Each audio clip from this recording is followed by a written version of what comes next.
Bonjour à toutes et à tous, bienvenue dans 3 minutes pour comprendre l'actualité.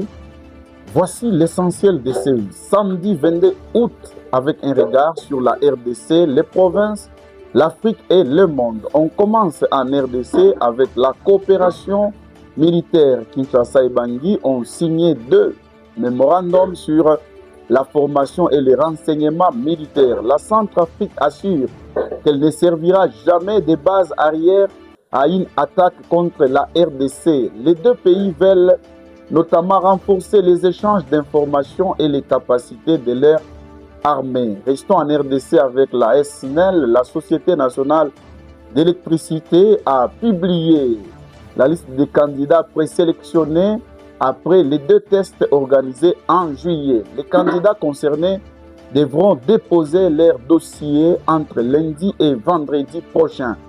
Attention, être présélectionné ne garantit pas encore un engagement définitif. Dans les secteurs de la santé, une nouvelle étape est franchie contre Ebola.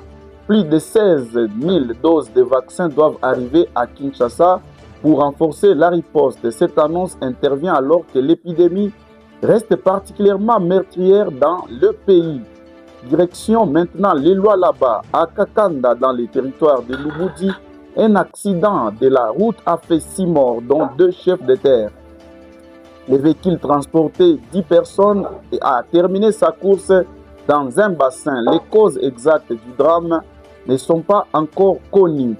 Et dans la capitale, Kinshasa cherche des solutions à ces problèmes urbains. Le gouvernement provincial et l'université de Kinshasa envisagent un cadre de concertation consacré notamment aux défis liés à la gestion de la ville. Voilà pour la RDC.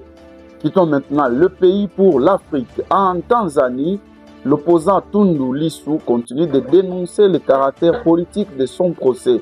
Cette affaire intervient dans un contexte de tensions persistantes autour de l'opposition et de la justice dans le pays. Et sur la scène internationale, les tensions entre Washington et Téhéran restent préoccupantes.